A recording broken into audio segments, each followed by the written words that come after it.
আসসালামু আলাইকুম প্রিয় শিক্ষার্থী বন্ধুরা, আশা করছি সকলে ভালো আছেন। আজকে ইংরেজির অন্যতম একটি গুরুত্বপূর্ণ টপিক কানেক্টর, সেটি আমরা শিখব।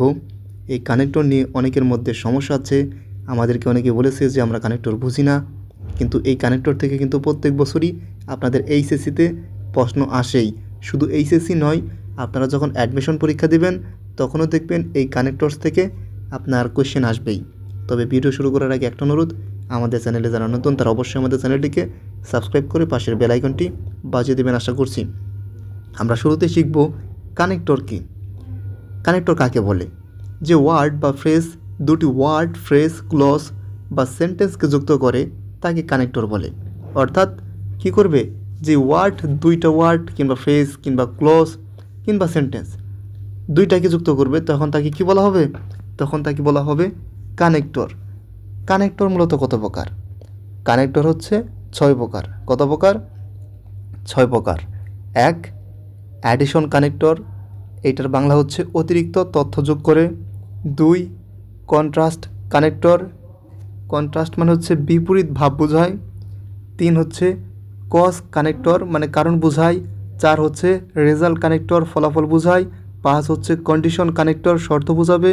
এবং 6 হচ্ছে টাইম কানেক্টর, মানে সময়, যেটা আর কি বোঝাবে।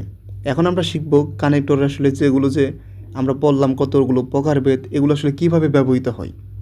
প্রথমত পড়ব অ্যাডিশন কানেক্টর, অতিরিক্ত তথ্য যোগ করে। কী কী ধারা অতিরিক্ত তথ্য যোগ করে? অ্যান্ড এবং অলসো, এছাড়াও মোরওভার, এটার অর্থ হচ্ছে তাছাড়া। বিসাইডস অর্থ কি? পাশাপাশি। এইসব শব্দ দ্বারা কী করা হয়? অতিরিক্ত তথ্য যোগ করা হয়। তাহলে কি কি? অ্যান্ড, অলসো, মোরওভার, বিসাইডস, এগুলোর অর্থ কিন্তু পাশ দিয়ে আমি লিখে দিয়েছি। এক্সাম্পল হিসেবে যদি দেখি আমরা, রহিম ইজ অনেস্ট অ্যান্ড হার্ডওয়ার্কিং। আচ্ছা দেখুন, রহিম সৎ এবং কি? পরিশ্রমী, হার্ডওয়ার্কিং। তাহলে সৎ এবং পরিশ্রমী, এটার মাঝখানে কী যোগ করলে আসলে আপনার মানে হয়? এটা তো একদম খুব সহজ। এটা যদি আপনার ক্লাস 6-7 বাচ্চাদেরকেও জিজ্ঞাসা করা হয় তাহলে কিন্তু তারা মোটামুটি উত্তর দিতে পারবে। অ্যান্ড হবে এবং তারা যুক্ত করবে। আবার যদি আমি আরেকটি সেন্টেন্সে যদি বলি, শি ইজ পোর, সে কি? দরিদ্র বা গরিব।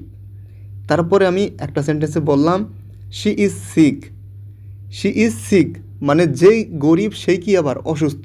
তাহলে এর মাঝখানে কি হয়? এখানে যদি আমি দেই শি ইজ পোর, সে গরিব এবং সে অসুস্থ, তাহলে কিন্তু হয়। কিন্তু আপনার সবচেয়ে সুন্দর মানে অর্থ হয় কোনটা দিলে? এই চারটার মধ্যে দেখুন, মোরওভার অর্থ কি? তাছাড়া বা তাছাড়াও। তাহলে শি ইজ পোর, সে গরিব, মোরওভার তাছাড়াও সে কি? সে কি? সিক, অসুস্থ। এটা হচ্ছে কি? Addition connector. এইসব শব্দ দ্বারা কী করা হয়? অতিরিক্ত তথ্য যোগ করা হয়। এরপর আমরা যদি শিখি কন্ট্রাস্ট কানেক্টর, মানে বিপরীত ভাব যেগুলো দ্বারা বোঝায়। এর মধ্যে কি কি আছে? বাট অর্থ কিন্তু, অলদো অর্থ যদিও, হাউইবার অর্থ তবে, ইট অর্থ তবুও। এসব শব্দ দ্বারা কী করা হবে? বিপরীত অর্থ বোঝাবে।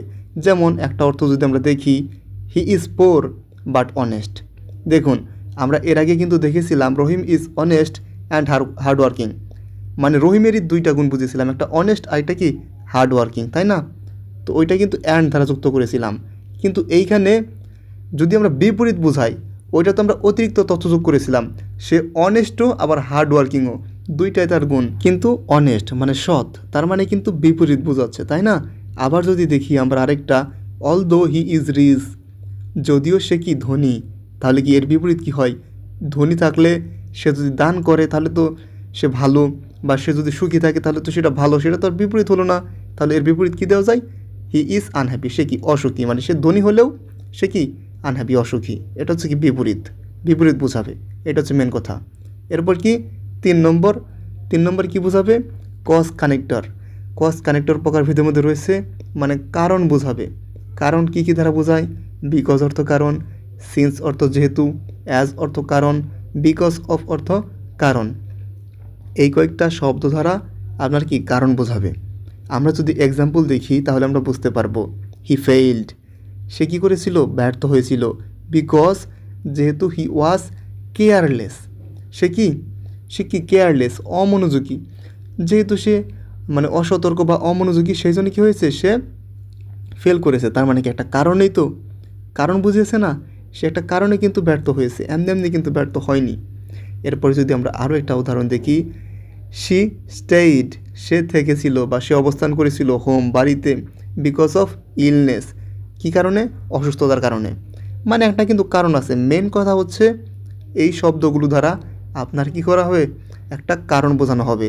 এখন আপনি যদি বলুন যে আমি তো এটা বুঝি না, তাহলে কিন্তু হবে না।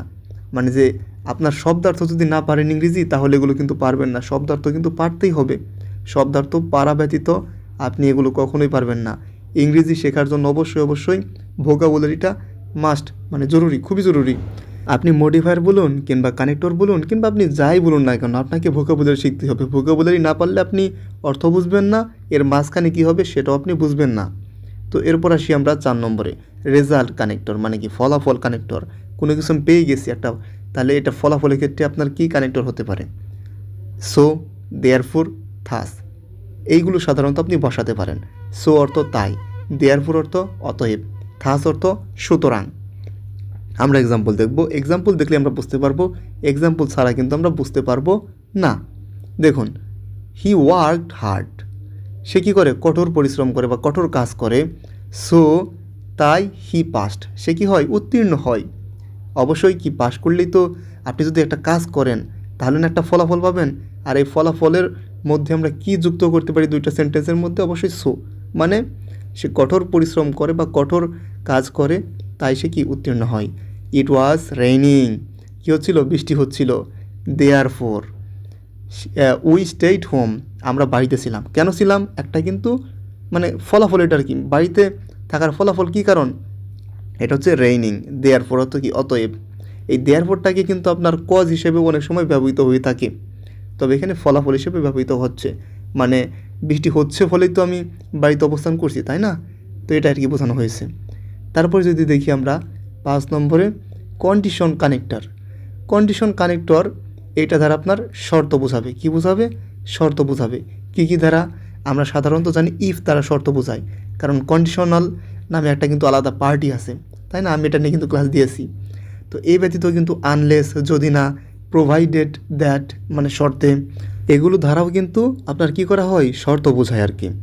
তো ইফ যদি, আনলেস যদি না, প্রোভাইডেড দ্যাট মানে শর্তে। এক্সাম্পল হিসেবে যদি আমরা দেখি, ইফ ইউ স্টাডি, যদি তুমি পড়াশোনা করো, ইউ উইল পাস, তুমি পাস করবে। মানে একটা শর্ত আছে, পড়াশোনা ব্যতীত তুমি পাস করতে পারবে না। তো এই শর্তটা কী দ্বারা যুক্ত করেছি? ইফ দ্বারা যুক্ত করেছি।